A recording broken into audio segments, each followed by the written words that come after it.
Ictus. Que alguien llame al 911. Está sufriendo un ictus. El vaso de cristal se le resbaló de la mano a Tommy Washington, de 7 años, y se hizo añicos contra el suelo de mármol italiano. Pero no fue el cristal roto lo que hizo que Belinda Johnson, de 22 años, soltara sus utensilios de limpieza y corriera por el gran comedor de la mansión. Fue la forma en que la cara de Tommy se desplomó de un lado, como cera derretida, la forma en que su brazo izquierdo colgaba inerte mientras su mano derecha se aferraba desesperadamente al aire donde había estado el vaso. Ictus, gritó Belinda, sujetando a Tommy cuando sus piernas cedieron. Que alguien llame al 911. Está sufriendo un ictus. Richard Washington, el multimillonario magnate tecnológico, levantó la vista de su teléfono con irritación. ¿De qué estás hablando? Los niños no sufren ictus. Probablemente solo necesita que le ajusten la medicación para el TLA. Tommy, deja de ser tan dramático. Pero Belinda ya estaba en el suelo, con la cabeza de Tommy entre las manos, observando cómo sus ojos se desviaban hacia un lado. Al ver la confusión y el terror en él, único ojo que aún podía enfocar, reconoció esos síntomas como si estuvieran escritos con luces de neón. Los mismos síntomas que todos habían pasado por alto en su hermanito hacía 5 años, hasta que fue demasiado tarde. Señor Washington, escúcheme, dijo Belinda, con una voz que atravesó su indiferencia como el acero. Tu hijo está sufriendo un derrame cerebral pediátrico. Rápido. Cara caída, debilidad en un brazo, dificultad para hablar. Es hora de llamar al 911. Tenemos, quizás minutos antes de que haya daño cerebral permanente. Eres una empleada doméstica, espetó Richard. Llevas aquí exactamente 3 días. Creo que conozco a mi propio hijo mejor que Tommy. El cuerpo de Tommy empezó a convulsionar. Fue entonces cuando Belinda hizo algo que más tarde salvaría no solo la vida de Tommy, sino la de miles de personas. Sacó su teléfono, pulsó el botón de grabar y empezó a transmitir en directo al chat grupal de sus compañeras de la escuela de enfermería. Necesito testigos. Niño de 7 años. Síntomas evidentes de derrame cerebral.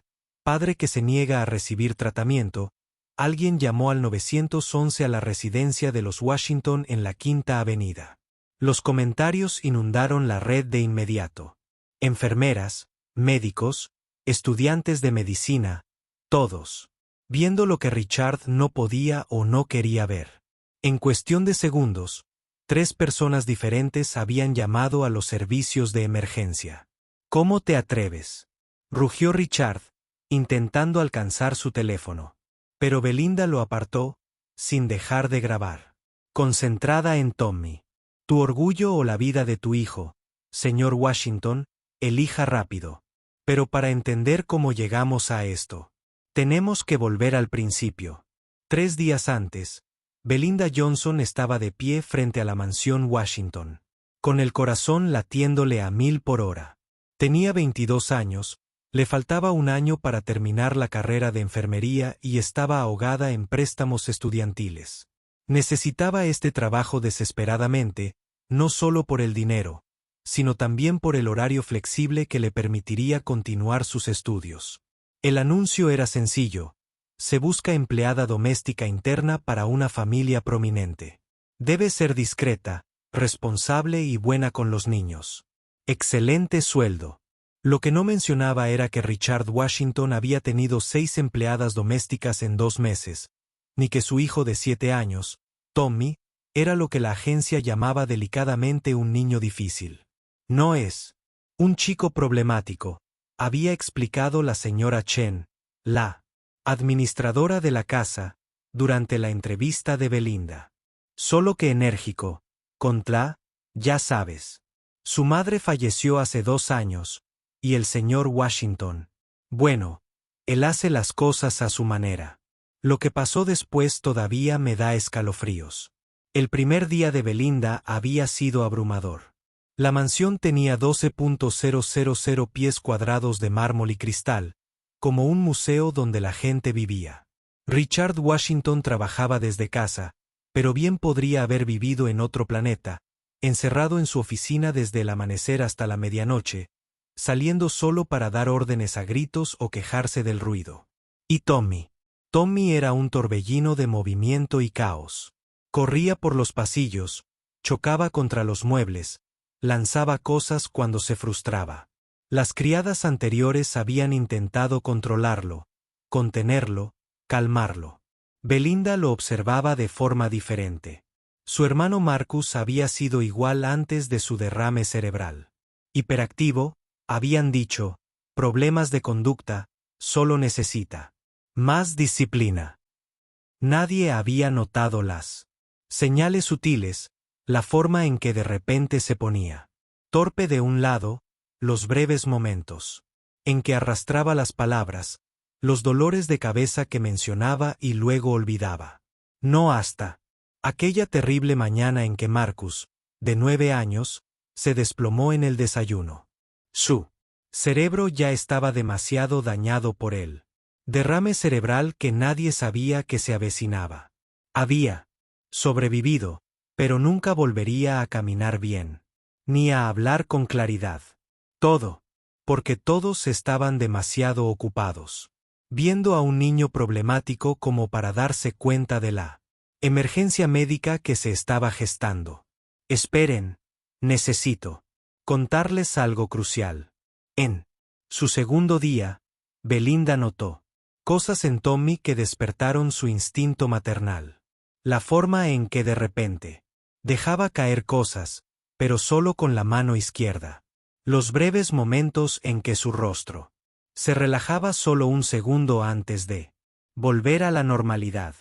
Las quejas sobre dolores de cabeza que Richard restó importancia, atribuyéndolos a llamar la atención. Ella intentó mencionárselo a la señora Chen. ¿Alguna vez ha visto Tommy un neurólogo? ¿Por qué lo necesitaría? Va con el mejor pediatra de la ciudad, toma medicamentos. Por sutra, el señor Washington no cree en la sobremedicalización de los niños. Pero Belinda sabía lo que veía. Había pasado los últimos 3 años estudiándolo, impulsada por la culpa de no haberlo reconocido en Marcus.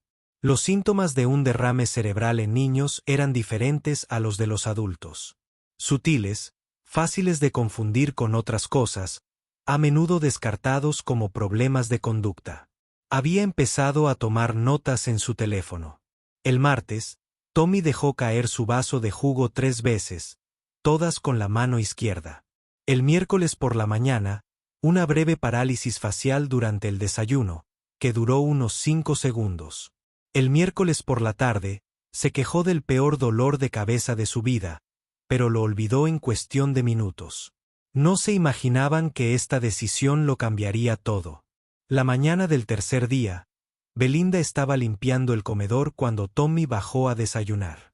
Richard estaba allí, sorprendentemente, aunque con la cara metida en su tableta, revisando informes de mercado.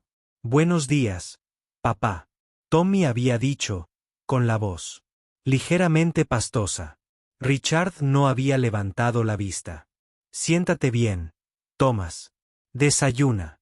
Tu tutor estará aquí a las 9. Belinda observó a Tommy intentar coger el tenedor. Su mano izquierda no respondía. Cambió a la derecha, con la frustración reflejada en su rostro. Tommy, dijo ella con dulzura. ¿Te encuentras bien? Me duele la cabeza, murmuró. Y tengo el brazo raro, como si estuviera dormido, pero no del todo. Fue entonces cuando a Belinda se le heló la sangre. Se acercó, se arrodilló a su lado y le preguntó, ¿puedes sonreírme? Tommy lo intentó. El lado derecho de su cara se levantó con normalidad. El izquierdo apenas se movió. Señor Washington, dijo Belinda con voz urgente pero controlada. Creo que Tommy necesita atención médica. Está bien, dijo Richard sin levantar la vista. Siempre se está quejando de algo. Así se libra de las clases. Pero entonces Tommy extendió la mano para coger su vaso de agua y todo cambió. ¿Te imaginas lo aterrador que debió ser? Ver cómo el cuerpo de un niño lo traicionaba mientras su padre, la única persona que debía protegerlo, se negaba a verlo. El vaso se hizo añicos y Belinda vio cómo todas las señales se alineaban como una terrible constelación. La parálisis facial, la debilidad del brazo, la confusión en los ojos de Tommy. Un cuadro clásico de ictus, como en sus libros de texto, como con Marcus. Pero esta vez, sabía lo que era. Ictus, gritó. Su formación anuló cualquier diferencia para su jefe. No tenían ni idea de que solo tenían 3 horas para salvar la función cerebral de Tommy. En realidad, permítame que me detenga aquí porque este detalle es importante. Cuando Belinda empezó a transmitir en vivo, no solo estaba grabando para tener evidencia. Se estaba conectando con una red de profesionales médicos que había conocido a través de su labor de concientización sobre el accidente cerebrovascular pediátrico. En cuestión de segundos, su video se había compartido con las salas de emergencia de toda la ciudad. La doctora Patricia Holmes del Mont Sinaí lo había visto. El doctor James Rodríguez del Presbyterian. La enfermera practicante Sarah Kim de Cornell. Todos ellos reconocieron lo que Belinda les estaba mostrando. Los comentarios inundaron la lista. Presentación clásica de un accidente cerebrovascular pediátrico. Llévenlo a urgencias ahora. Cada minuto cuenta. Llamaré al 911 desde aquí. Enviando una ambulancia desde el Presbyterian. Richard se quedó paralizado, viendo a su hijo convulsionar, viendo a esta joven empleada doméstica que había contratado hacía 3 días tomar el control con una autoridad que provenía del conocimiento, no del puesto. ¿Por qué estás grabando esto?, exigió. Porque cuando tu hijo sobreviva, había dicho Belinda, sin apartar la vista de Tommy, tendrás que ver lo que casi sucede porque no quisiste escuchar a una criada negra que sabía más que tú. Las palabras le impactaron como una bofetada. El rostro de Richard palideció al golpearlo de golpe. Su hijo de 7 años estaba sufriendo un derrame cerebral. Y él había estado a punto de dejar que Pride matara a su único hijo. Lo que sucedió después todavía me acelera el corazón. La ambulancia llegó. En 6 minutos, un récord para Manhattan. Los paramédicos le echaron un vistazo a Tommy y confirmaron todo lo que Belinda había dicho. Lo subieron a la ambulancia. Rápidamente, con profesionalismo, mientras recitaban términos médicos que Richard no entendía, pero Belinda sí. ¿Es usted la madre?, le preguntó un paramédico a Belinda, al ver cómo sostenía la mano de Tommy, como sabía exactamente qué información necesitaban. No, yo. Ella viene con nosotros, interrumpió Richard. Ella lo vio primero. Ella lo sabe. Sabe lo que está pasando. En la ambulancia, Belinda le había tomado la mano a Tommy mientras los paramédicos trabajaban.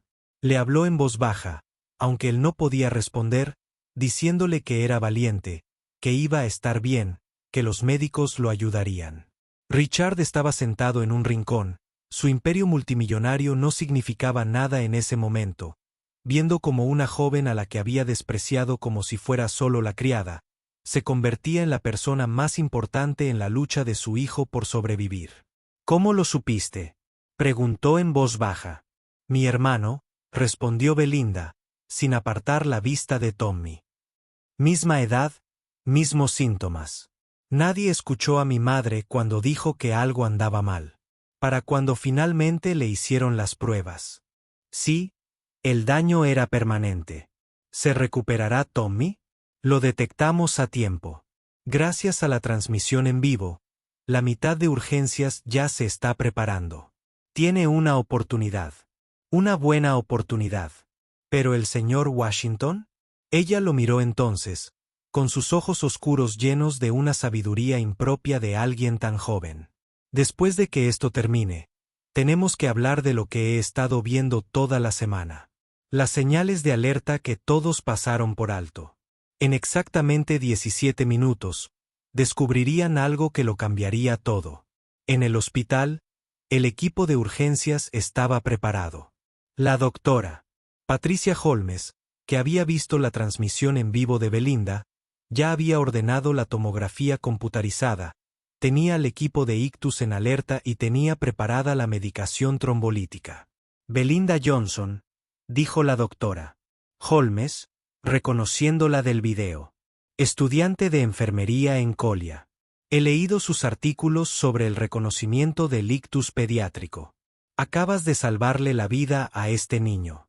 Richard se había quedado allí atónito mientras los profesionales médicos trataban a su empleada doméstica, esa joven negra a la que había contratado para limpiar su casa, como a una colega, como a una heroína. La tomografía computarizada había revelado la verdad. Tommy tenía una enfermedad rara llamada enfermedad de Moyaoya, que causaba un estrechamiento progresivo de los vasos sanguíneos en su cerebro. Había estado sufriendo pequeños derrames cerebrales durante meses, tal vez años, cada uno desestimado como problemas de conducta, síntomas de TDA o simplemente para llamar la atención. Sin una intervención inmediata, la doctora Holmes le había explicado a Richard que habría sufrido un derrame cerebral masivo en cuestión de días, tal vez horas. Todas las señales de advertencia estaban ahí. La señorita Johnson las vio cuando todos los demás veían a un niño difícil. Pero fue entonces cuando descubrieron algo que les heló la sangre. Las imágenes cerebrales brillaban en la pantalla del ordenador como un mapa de oportunidades perdidas. La doctora Holmes recorrió con el dedo las manchas blancas dispersas por el tejido cerebral de Tommy. Cada uno. Un pequeño derrame cerebral que había sido desestimado como otra cosa. Señaló un punto cerca del centro del lenguaje. Probablemente causó los retrasos en el habla, que se observaron en sus registros de jardín de infancia. Este grupo de aquí explicaría la torpeza que documentó su anterior pediatra. Y hizo una pausa, con la voz cargada de frustración. Estos son, del último mes. Daño reciente que estaba ocurriendo mientras todos lo llamaban. Richard Washington se quedó paralizado, mirando la evidencia de su fracaso como padre. A su lado, Belinda sostenía el historial clínico de Tommy, leyendo 3 años de registros médicos, apretando la mandíbula. Con cada página. 6 médicos diferentes. Dijo en voz baja. 6 médicos diferentes lo vieron durante 3 años. Ninguno ordenó un estudio neurológico. Ninguno. Dijeron que estaba exagerando. La voz de Richard se quebró. Que necesitaba ser más firme con la disciplina. El doctor Morrison incluso sugirió que una escuela militar lo enderezaría. Lo que sucedió después todavía me da escalofríos. Tommy yacía en la UCI pediátrica, sedado, tras una cirugía de emergencia para restaurar el flujo sanguíneo a su cerebro. El procedimiento había sido un éxito, pero el daño causado por años de múltiples derrames cerebrales era permanente. Necesitaría meses de terapia para reaprender lo que su cerebro había perdido. ¿Puedo preguntarle algo?, le dijo el doctor Holmes a Richard. El pediatra principal de su hijo, el doctor Morrison, es jefe de pediatría en Presbyterian. No.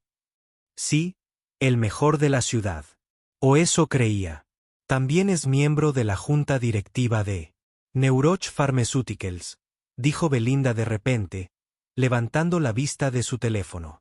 Fabrican el medicamento para el TRA que le recetaron a Tommy, el carísimo, que no cubre la mayoría de los seguros. La habitación quedó en silencio. ¿Qué está sugiriendo?, preguntó Richard, aunque su voz sugería que ya lo sabía. No estoy sugiriendo nada, respondió Belinda con cautela. Solo observo que a Tommy le recetaron un medicamento para el TAA de $3,000 al mes.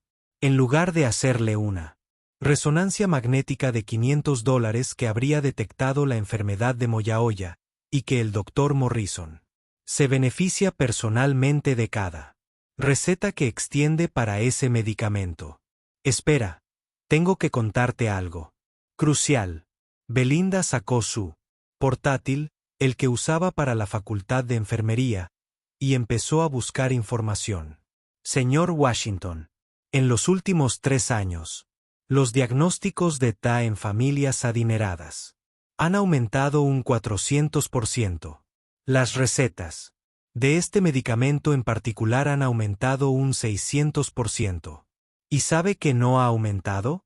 Las pruebas neurológicas para niños que presentan estos síntomas.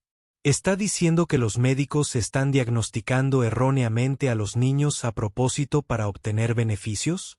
Lo que digo es que cuando un medicamento cuesta $3,000 al mes y el médico se lleva un porcentaje, hay incentivos para diagnosticar TAA en lugar de investigar a fondo.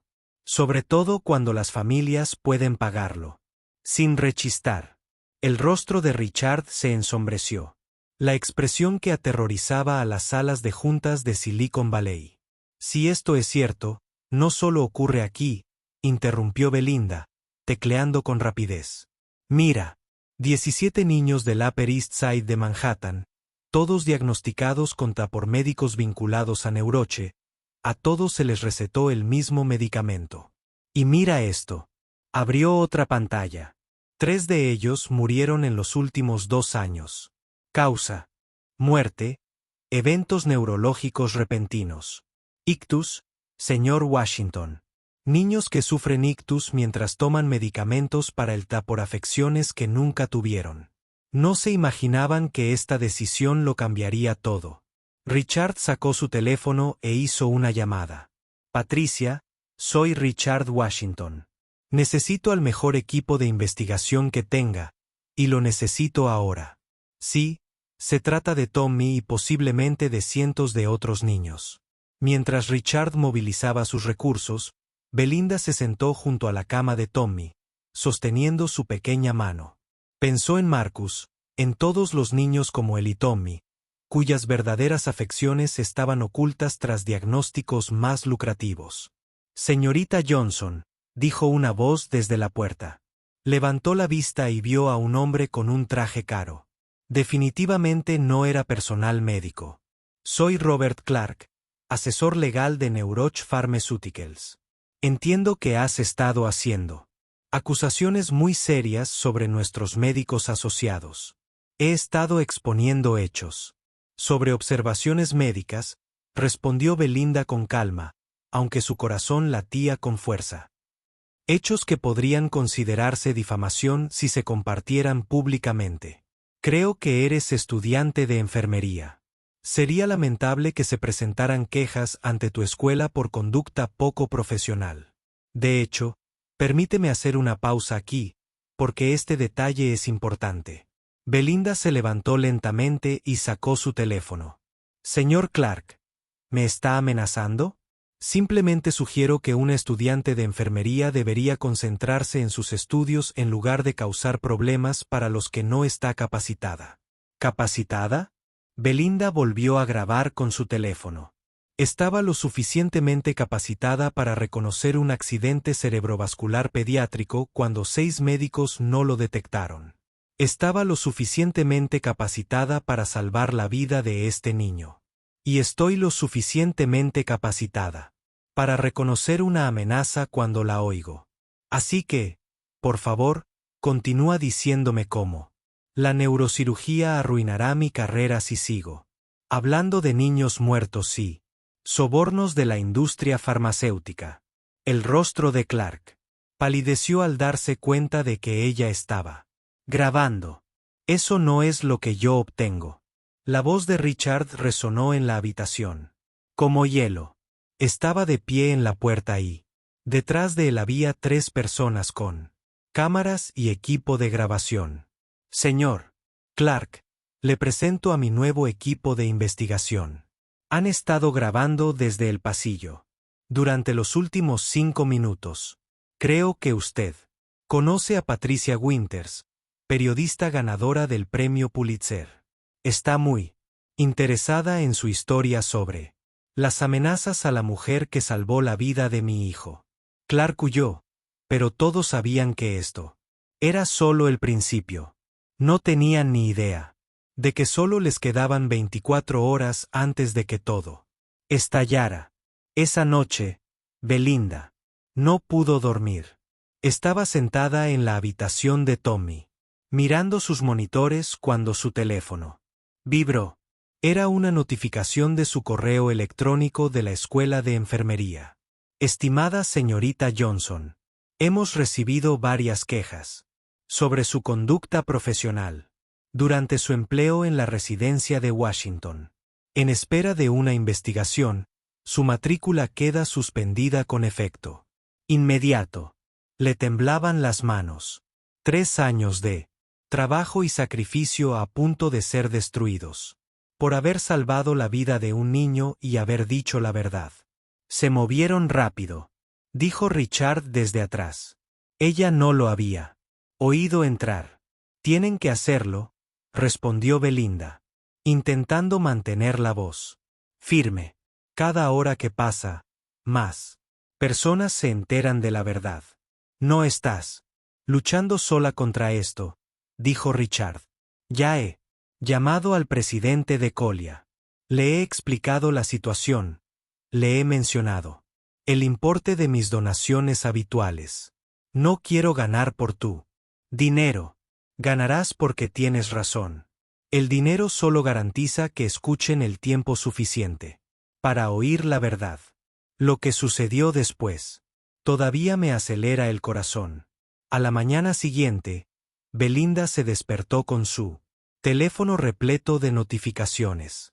El video de ella salvando a Tommy se había vuelto viral.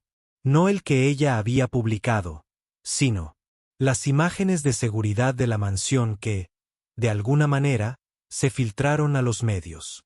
El titular, heroica empleada doméstica salva al hijo de un multimillonario tras reconocer síntomas de derrame cerebral que 6 médicos pasaron por alto. Pero había más. Patricia Winters había publicado su investigación preliminar. De la noche a la mañana. El artículo era devastador. El sistema de prescripción, cómo las compañías farmacéuticas convierten los síntomas de los niños en ganancias. 3 familias más se habían presentado. Niños que habían sufrido derrames cerebrales mientras recibían tratamiento para un TLA que nunca tuvieron. Padres que habían cuestionado el diagnóstico, pero a quienes desestimaron por ansiosos o negacionistas sobre los problemas de conducta de sus hijos. Richard había programado una rueda de prensa para mediodía, pero a las 11 de la mañana sucedió algo que nadie esperaba. El doctor Morrison entró personalmente en la habitación de Tommy. Hospital. Señor Washington, dijo con suavidad. Me enteré del desafortunado incidente de Tommy. Vine a ofrecerle mis servicios. ¿Sus servicios? Belinda se puso de pie, interponiéndose entre Morrison y la cama de Tommy. Se refiere a los servicios que le prestó durante 3 años mientras él sufría infartos cerebrales que usted nunca se molestó en detectar. Señorita, usted no está para nada cualificada. Ella está más cualificada que usted, dijo Richard con frialdad. Ella vio lo que usted prefirió no ver. O mejor dicho, lo que le pagaron para que no viera. El rostro de Morrison se ruborizó. Eso es algo serio. Sí, lo es, dijo Patricia Winter, entrando con su equipo de cámara. Doctor Morrison, desea comentar sobre los $2,3 millones que ha recibido de Neuroch en los últimos 3 años o sobre el hecho de que al 89% de sus pacientes pediátricos se les receta medicación para el TRA. ¿Se imagina lo aterrador que debió ser? Ver al hombre que se suponía que debía curar a los niños revelarse como alguien que los había estado perjudicando por lucro. Morrison intentó irse, pero Richard le bloqueó el paso. Mi hijo pudo haber muerto. Otros niños murieron, y usted lo sabía. Tenía que saberlo. Él trae un diagnóstico legítimo, que requiere descartar otras afecciones primero. Belinda lo interrumpió. Página 1 del manual de diagnóstico. Descartar. Causas físicas. Nunca le hizo una sola prueba neurológica a Tommy. Ni una. La familia nunca la solicitó porque confiaban en usted. La compostura de Belinda finalmente se quebró. Confiaron en usted con la vida de su hijo y usted la vendió por comisiones farmacéuticas. Mi hermano está en silla de ruedas por culpa de médicos como usted. ¿Cuántos otros niños están dañados o muertos porque usted vio dinero en lugar de síntomas? En exactamente 17 minutos, la verdad conmocionaría a la nación. La rueda de prensa se celebró en el auditorio principal del hospital. Richard estaba en el podio, pero fue Belinda quien habló primero. Me llamo Belinda Johnson. Soy estudiante de enfermería y hasta hace 4 días trabajaba como empleada doméstica en la casa del señor Washington. Estoy aquí porque reconocí los síntomas de un derrame cerebral en un niño de 7 años, síntomas que 6 médicos diferentes habían pasado por alto o ignorado. Durante 3 años. Mostró las tomografías cerebrales de Tommy. Estas manchas blancas son derrames cerebrales, cada uno desestimado como problemas de conducta, cada uno tratado con medicamentos caros en lugar de pruebas diagnósticas adecuadas. Y Tommy no está solo. La pantalla detrás de ella se iluminó con fotos. 17 niños, todos de familias adineradas de Manhattan, todos diagnosticados por médicos afiliados a la neurocirugía. 3 de estos niños han muerto, continuó Belinda, con la voz firme a pesar de las lágrimas en sus ojos. 14 viven con daños permanentes. Todo porque un diagnóstico de TRA genera $36.000 al año por niño en ganancias por medicamentos, mientras que una evaluación neurológica adecuada cuesta menos de $1.000. La sala estalló en preguntas, pero Richard tomó el micrófono. Mi hijo está vivo porque una joven que ganaba el salario mínimo sabía más de medicina que médicos que ganan millones. Está siendo amenazada. Su educación está siendo saboteada. Todo porque se atrevió a decir la verdad al poder. Pero yo también tengo poder. Y voy a usarlo.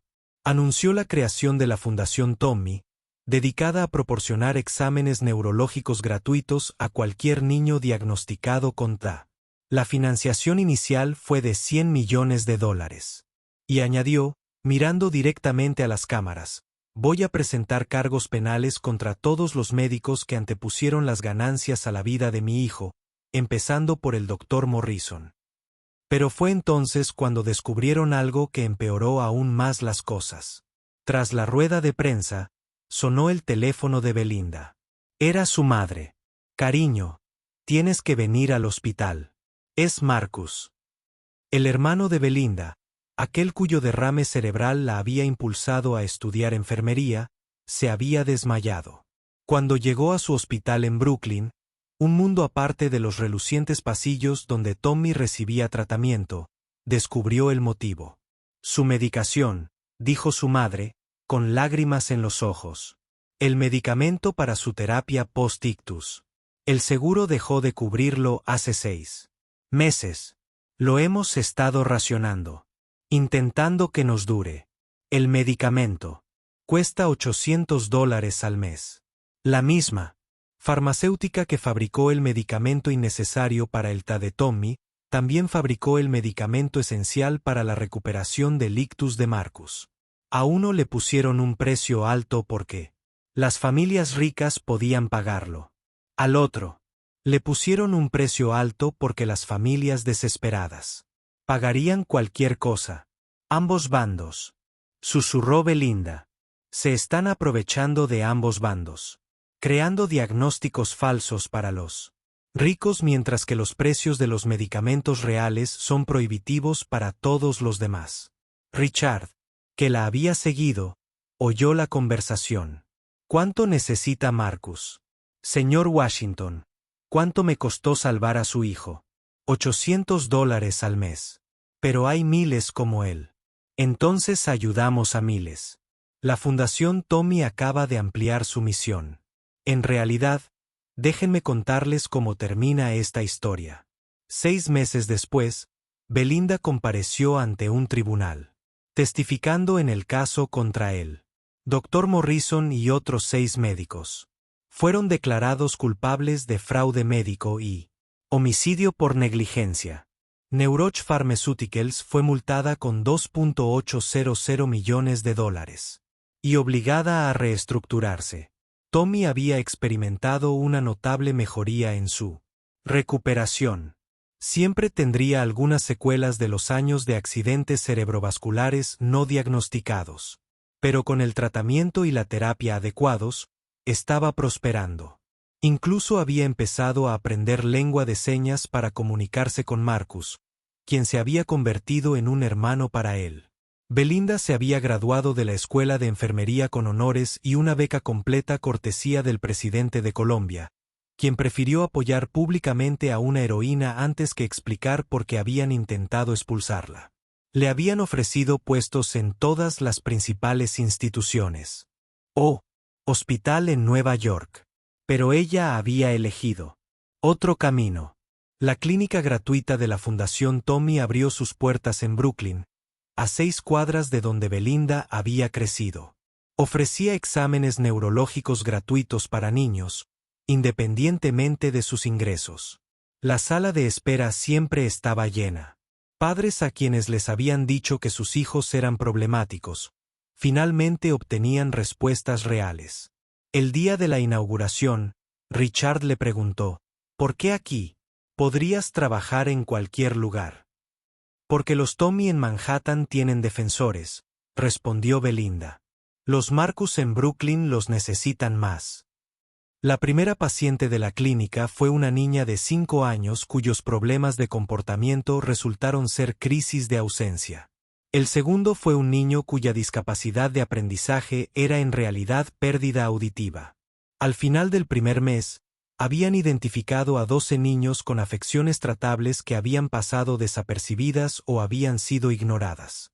Pero el momento más emotivo llegó cuando el propio Tommy visitó la clínica. Ahora caminaba. Hablaba con claridad, un milagro de la medicina moderna y la intervención temprana. Se paró frente a una sala llena de familias y dijo, tuve suerte. Mi padre tiene dinero y poder, pero yo tuve mucha suerte porque Belinda no me vio como un problema que solucionar ni como una receta que extender, sino como una persona que necesitaba ayuda. Todo niño merece a alguien que realmente lo vea. En la pared de la clínica había una placa con las palabras que Belinda había pronunciado durante aquella primera rueda de prensa. A veces, la voz más importante en la sala es la que nadie espera oír. Hoy en día, existen 17 clínicas de la Fundación Tommy en todo el país. El protocolo Belinda, que consiste en una evaluación neurológica obligatoria antes del diagnóstico de TDA, ha sido adoptado por asociaciones pediátricas de todo el país. Miles de niños han sido diagnosticados y tratados correctamente gracias a que una joven se negó a guardar silencio cuando vio que algo andaba mal. Y Belinda, ahora es la doctora Johnson, quien dirige un revolucionario programa de neurología pediátrica que capacita a enfermeras y personal de limpieza. Maestros y padres, las personas que ven a los niños todos los días, para reconocerlos. Síntomas que los médicos podrían pasar por alto. Porque sabe que a veces la persona que te salva la vida no es la que tiene más títulos ni el salario más alto. A veces es la que se preocupa lo suficiente como para parecer lo suficientemente valiente como para alzar la voz y lo suficientemente tenaz como para seguir hablando incluso cuando las personas poderosas intentan silenciarla. La mansión Washington todavía tiene empleadas domésticas, por supuesto, pero ahora todas están capacitadas en reconocimiento médico básico. Richard bromea diciendo que tiene el personal de limpieza con mayor cualificación médica de Manhattan. Pero no es realmente una broma. Es un reconocimiento de que cualquier persona en la vida de un niño podría ser quien nota algo malo a tiempo para salvarlo. Y en la habitación de Tommy, colgada en un lugar destacado de la pared, hay una foto de ese primer día. Belinda con su uniforme de empleada doméstica, sosteniendo su mano en la ambulancia. Debajo de ella, en su letra de 7 años, aprendida lentamente. Tras meses de terapia. Él, ángel que me vio cuando era invisible. Porque eso fue lo que hizo Belinda Johnson. Vio a un niño angustiado cuando todos los demás vieron un problema de conducta. Dijo la verdad cuando el silencio hubiera sido más seguro. Y demostró que, a veces lo más poderoso del mundo no es el dinero, ni el puesto, ni las credenciales. Es simplemente negarse a dejar que un niño sufra cuando sabes cómo ayudar. Si te gustó esta historia, por favor, dale a me gusta, compártela y suscríbete.